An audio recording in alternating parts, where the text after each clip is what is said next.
Hey there, welcome to Charting Toward Intimacy, where we're expanding the natural family planning conversation. I'm your host, Ellen Holloway.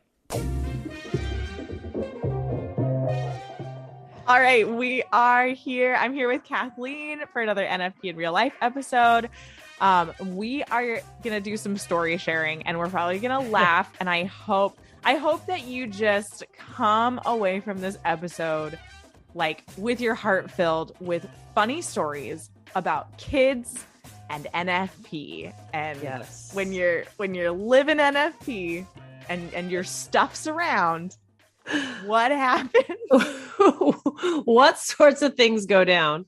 So Kathleen, do you want to start? Sure. Yeah. So I'm trying to think of the best story we have. I think, okay. So I think that in the last 6 months, I've been studying to become a FEM instructor. And it was so funny. There was one day, I was doing the courses and everything. Like every week we had our lectures. And so I would have like my time where I would like kind of lock myself away, and my husband would handle like the kids and everything. And then I would do the homework like later on in the week, usually when the kids were like around or doing whatever. And they came up to me and they asked one time, like, "Mommy, what are you doing? Like, what are these like classes you're taking?" Because I would say like, "Oh, I'm just had to do like homework or whatever." And they're like, "Well, what do you mean you have homework? What kind of homework do you have?" You're a mommy. You don't have to. Yeah, exactly. You don't have homework. What is that about? So the one day I was like doing stuff and they were asking me like, "Well, what are you doing? Like, what are you studying? What are you like looking at?" So I happened to be on a slide of like the female anatomy and just kind of like, right? Like, it was just like, "You guys want to know?" Like, yeah, let's talk about it. Right. So, and I had like talked to my oldest, who's 8, around the time she was like 6 or 7. I had like kind of talked to her about like, periods and like stuff like that. Like she kind of like knew about it or like had heard it. But my 6-year-old son at the time, 6, was like, this was like all new information to him.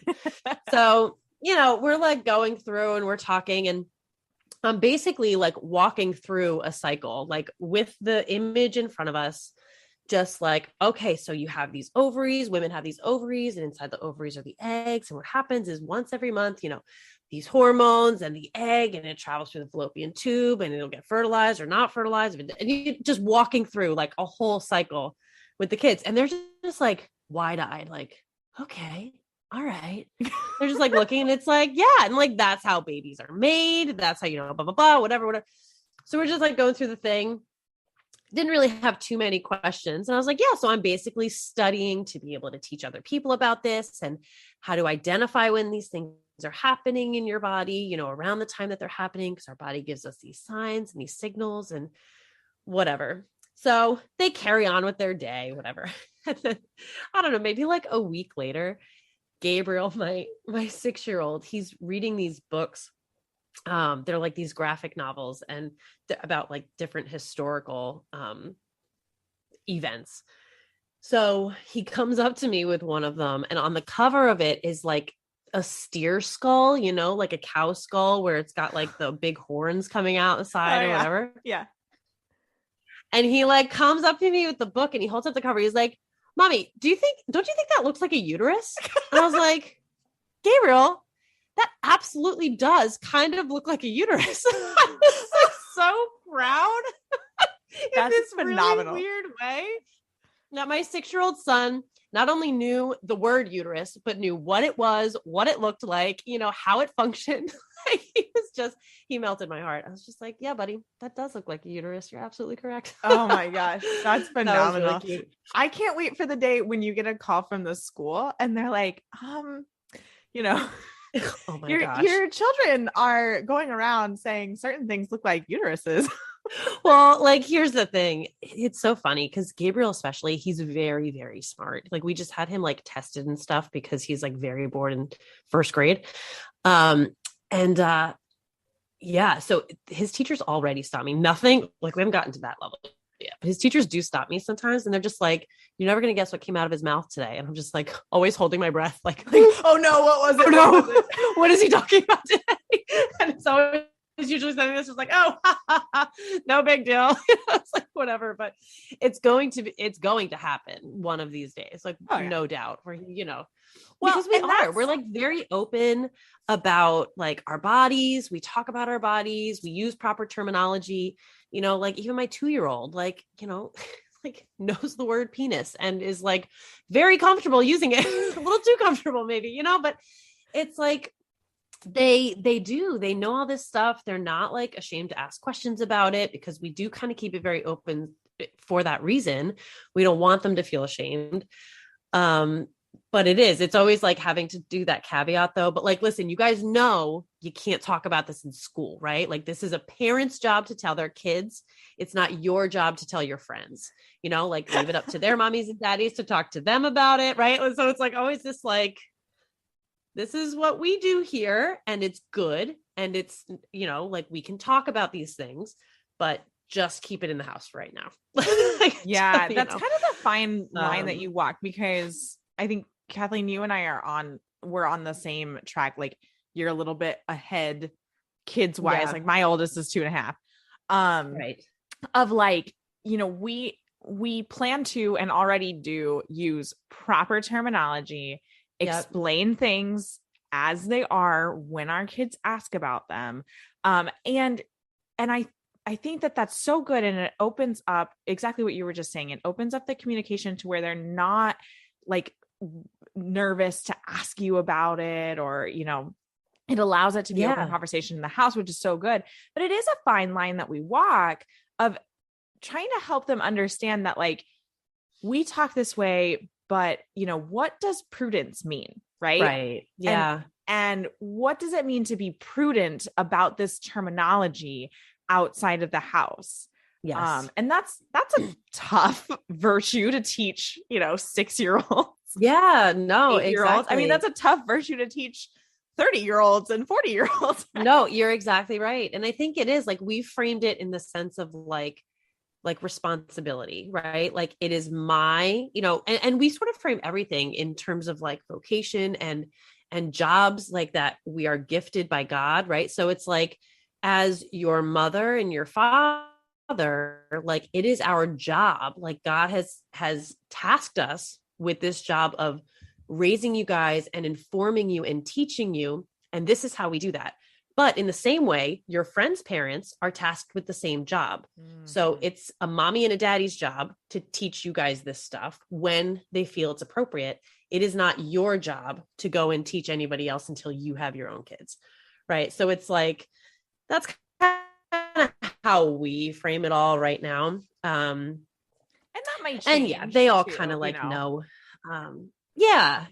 No, absolutely. Yeah, it could, very well could down the line, but it's like, that's the beauty of it, is like, by having the constant conversation about, oh, what's this thermometer for, mommy? Like, why do you do this every morning? Why do you keep this next to your bed? Why do you never have private bathroom time, So it's like little people are always walking in, and it's like, why are you looking at the toilet paper? Like, okay, what is that in your underwear? My story time. My story like, time. Yeah. Okay.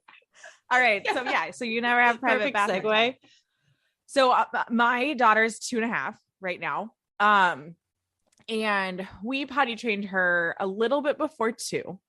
And now that she's getting a little bit older, now we're getting into the stage of like teaching her how to wipe herself and like, trying to like one step at a time, right? Like, she knows when to tell us to go to the bathroom, but she can't really do anything else.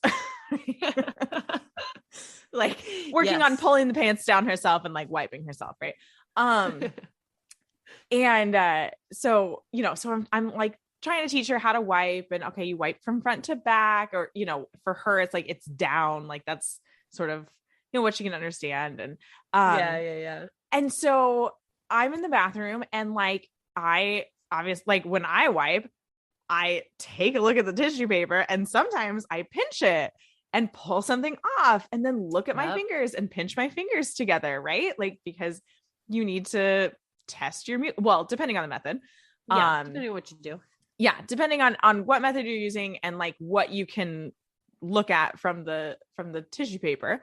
You might pinch it off and look at its qualities. Right. And so she sees me doing this. She's like, Mommy, what are you doing? Except she's like 2.5. So it wasn't that coherent of a sentence, right?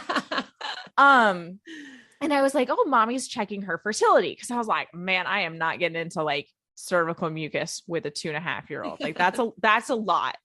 And there's stages, you know? Yeah, there's stages. Like you lead up to it. Maybe when she's 5, we can talk about cervical mucus. But like at 2.5, I'm like, whoa. And I was like, I'm checking my fertility. And she's like, she just kind of took that. So then the next time that she goes to the bathroom and she's like, oh, Emma wants to wipe. So I like hand her a piece of toilet paper and she wipes down and then she looks at the tissue paper and she pinches it. And she says, Emma's checking her fertility. That is so cute. I love that. It was so cute. And she kept doing that for a couple of weeks and then she stopped. And then I think she saw me doing it again. So she like started again, So it is hilarious that she does that. She goes, I find children just who like mimic adult things to be the most endearing moments in the world, especially when it's revolving around fertility. Yeah. It's like even cuter. It's 1,000 times cuter for some weird reason. I think I told her, I was like, Emma, you don't really need to worry about checking your fertility for like maybe 10 years. Yeah. You got a while, girl. You got a while. But I was like, whatever. That is so cute. There was also, so I used Marquette postpartum just for the postpartum period after having my 4th. And, so at that point I had the monitor in the bathroom all the time and the sticks. And so I got lots of questions about that too, when the kids would walk in and see it all. And I would explain, oh, well, hormones do different things in our bodies. And this monitor helps to detect, when the hormones are high and low and all this, and then tells me, whatever. And I don't know if I like said it was kind of like sort of like a superhero for me, kind of like I must have like explained something weird like that. I don't really remember exactly what. And the one morning I go into the bathroom and I find my, I kept the monitor like right next to the toilet area where there's like a windowsill and stuff. And I had it on the windowsill and I go to grab my monitor and there's just a straight up Captain America sticker, like on my monitor, like flying through the air, fist pumped out, like intense Captain America. And I was like, there it is, ladies and gentlemen. There it is. And you know what? The I couldn't even blue fertility monitor, Captain America. I know, it was like superhero fertility period. monitor.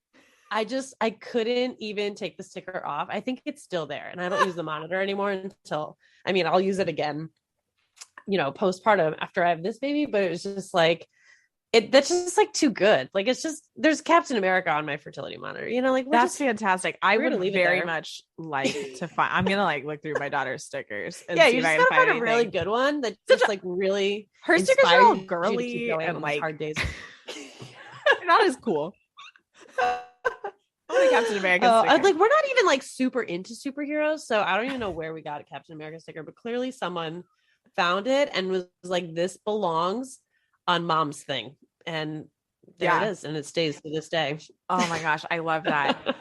Yeah, I recently started Marquette, and like when all of the stuff like arrived, first of all, I acted like a 2-year-old when all the stuff arrived because I was like, ooh, what's this? Ooh, what's this? Like I'm like pulling it out of the boxes, like, oh, how am I gonna use all these things? Right. Like because I've like heard about Marquette for years and like I understand essentially how it works. Right. But I've never taken a class myself or used it myself. And I'm like, oh, look at these test sticks and oh, how fun,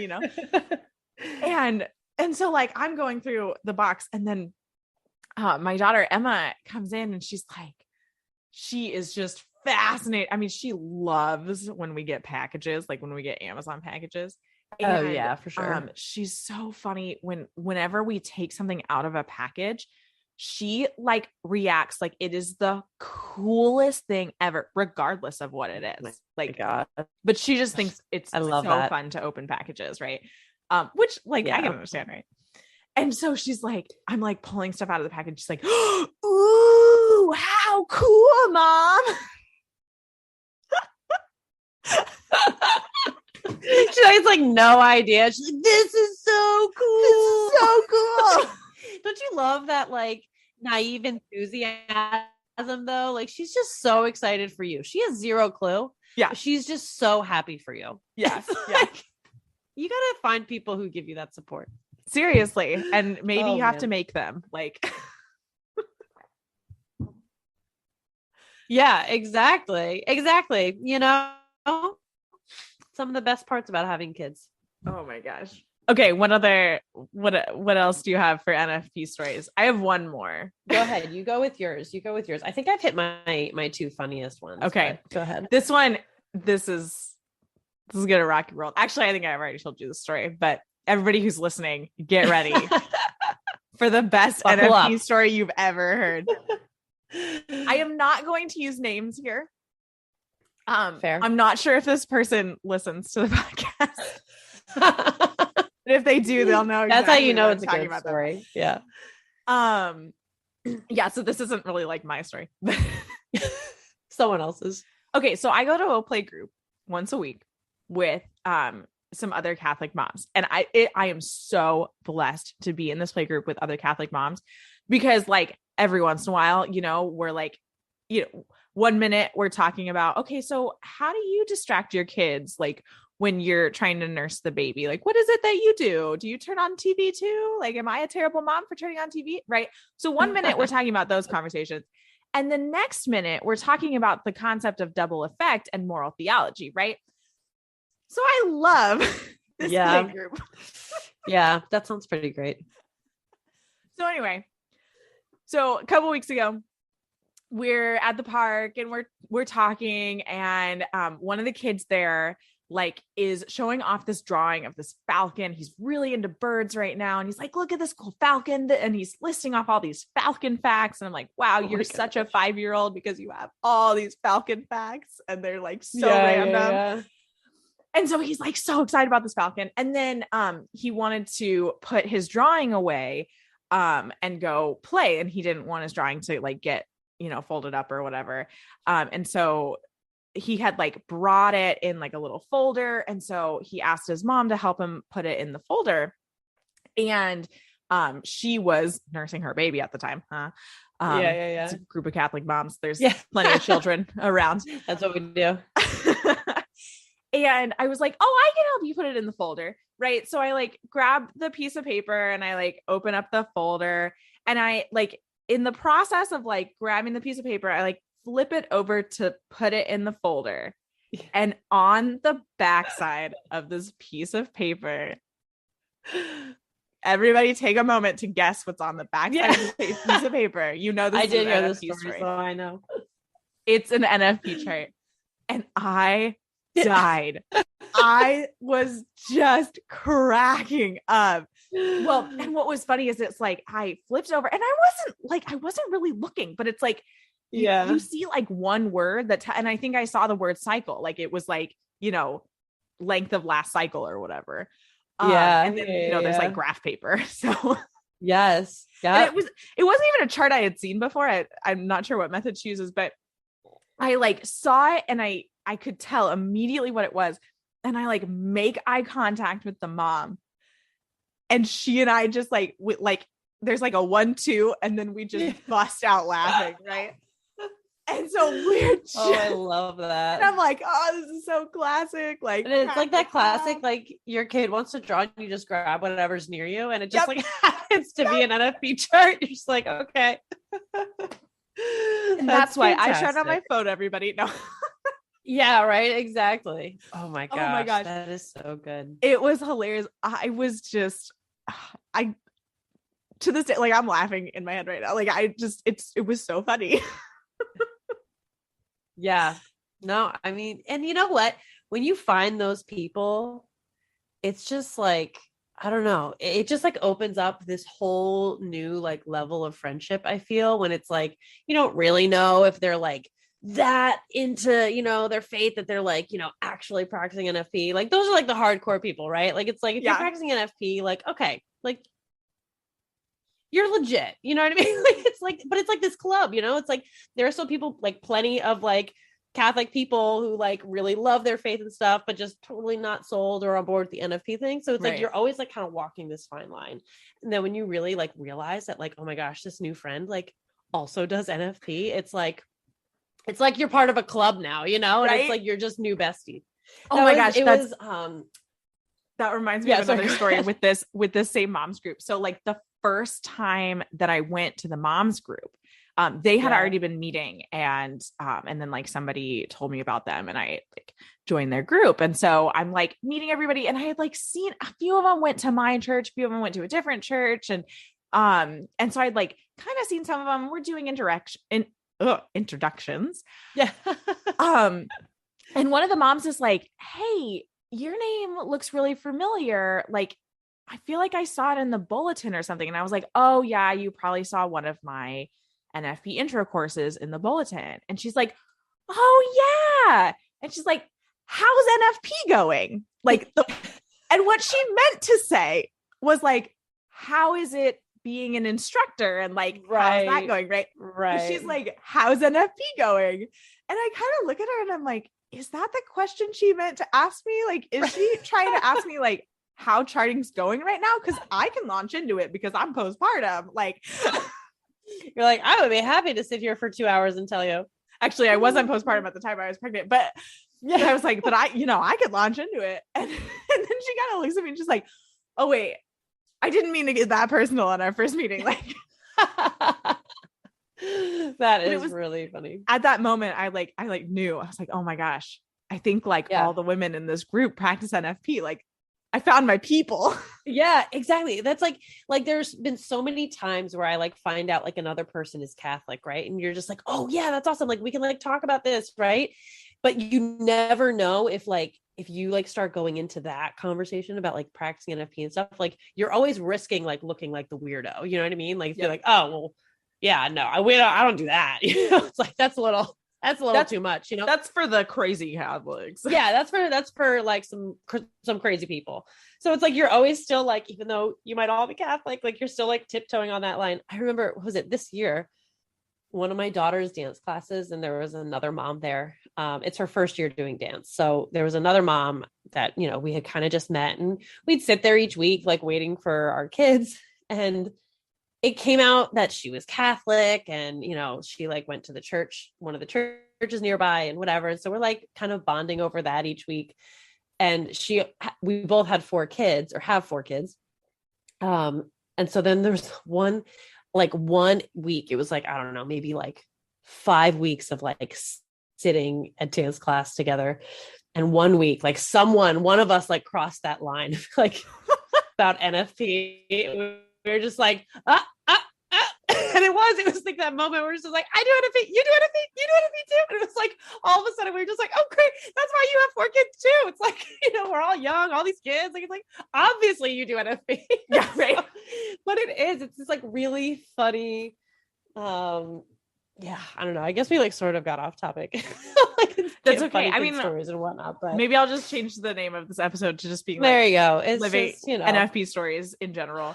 Well, funny, that's so funny because I have stories. a good friend of mine that like I was meeting up for coffee. There was supposed to be this like group of Catholic moms that were meeting up for coffee. And so I'm like so excited. And this was a couple of years ago. And at the time, like I think my daughter, who's 2.5 now, was like maybe 2 months or something. Like, yeah. So I'm super excited. I'm going to go meet these Catholic moms because now I'm a Catholic mom. And, you know, and I get there and only one other mom shows up. And I'm like, yeah, no, this was supposed to be this like great meeting of multiple Catholic moms. And then, I mean, probably within like 10 minutes of meeting, we somehow like got onto the topic of NFP. And then we talked for like 2.5 hours about NFP, like right outside of this coffee shop. People walking by probably were like, what did they just say cervical mucus? Like, yeah. Are they talking about ovulation? My gosh. Like, what the heck? I did one of my practice teaching sessions with a friend for, you know, learning to teach femme and whatnot. I did one of my practice teaching sessions. We met at a bar because she lives like a couple hours away. So we like met halfway. Solid. We literally met at a bar and like, we didn't even get seated at a table. We got sat at the bar we were set, and it was like someone eventually like comes next to us, and I'm like talking all about cervical mucus. And of course there's like people, it's like there's screens and, you know, like all this stuff. It was not an ideal place to meet for this session. It was like actually we had planned to meet at a Starbucks, but then the Starbucks the inside was closed. So I was like, oh, where the heck do we go now? And the bar was like the next closest thing. So don't recommend it. But it was so funny because, you know, there's like people talking really loud, and there's like, you know, TV screens on and like all this sort of stuff. And these people literally right next to me, and you have to yell to like be heard. So you're just like, cervical mucus, when you're looking estrogenic mucus versus gestogenic. It's like you're talking about all these things. You're just like, wow, this is some kind of evangelization, I guess. Yeah. Oh my bar screaming about cervical mucus. All right. So now that we've sort of gotten off of like kids and NFP, and now we're just sort of on like general NFP stories. General NFP stories. I'm going to tell this one, and then we should probably wrap up this episode. All right. So I'm at a wedding a couple of months ago, and it's like, this is like later into the reception, you know, things have kind of calmed down a little bit. Right. Yeah. And so I'm sitting in this group of people. And first off, I had like this was a first time moment, right? So I'm like meeting these people, and I knew some of them from high school, and because it's a wedding, right? Like, you know half the people you talk to, right?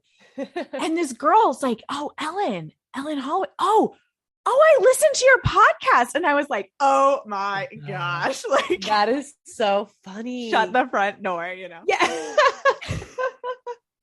And so like, everybody's like, what's your podcast? Blah, blah, blah. And so I'm like, start talking about NFP. And so this group that I'm talking in is a group of women plus like one husband of like a woman in that group who uses NFP, right? So it was like the people in this group, it's very natural to talk about these things. So we're talking, and like one of the girls in the group doesn't use NFP, and she's kind of like, wait, tell me more. Like, I'm kind of interested in charting, you know? So we're talking about cervical mucus.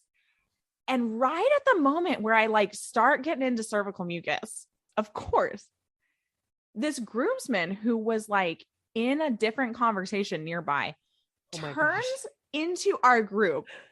And we all kind of look at, like, we pause when he turns in, right? And like, hi, you know, and he's like, what are we talking about?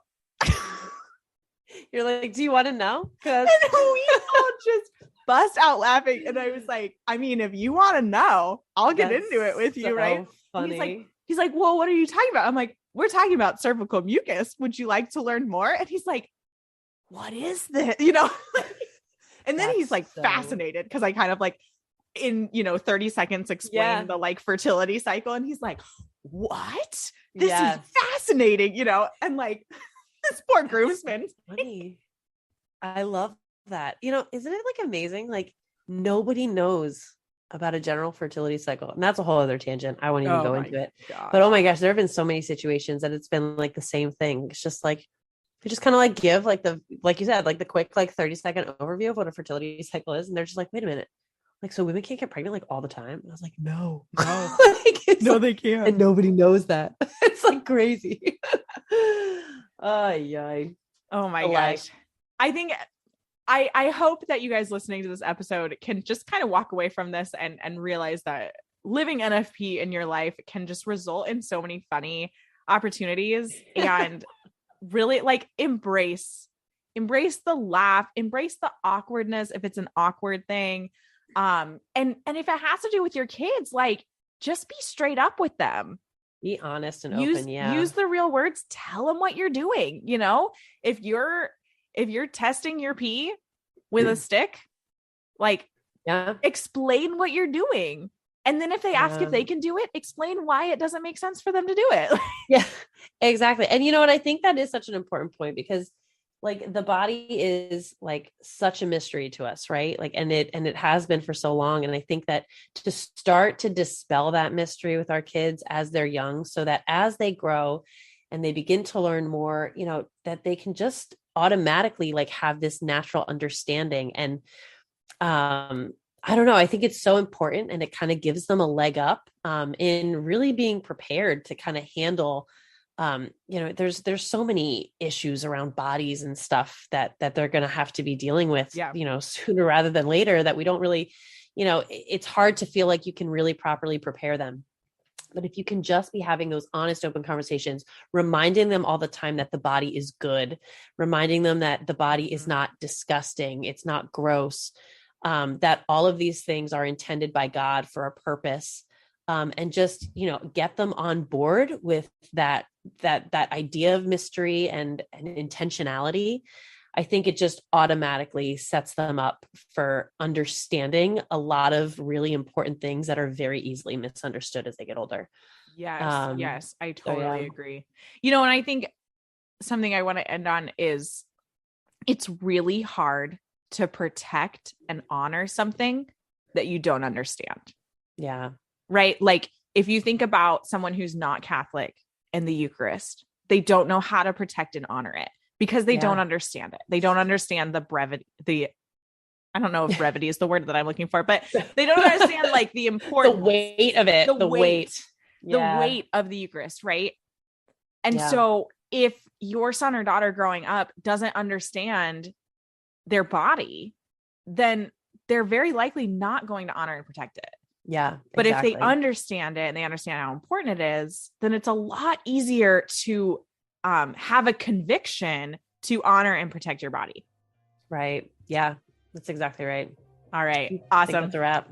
This was great story sharing. I loved it. Just fun, lighthearted, fun, lighthearted. We're all in this together. A lot of the episodes that we had been recording were like really intense, which I got such great feedback, especially from the chastity episode, of just like, oh, like that was such good info. But Kathleen and I were kind of like, we just need to record like something fun and a little bit more trivial because for a little bit. These were intense.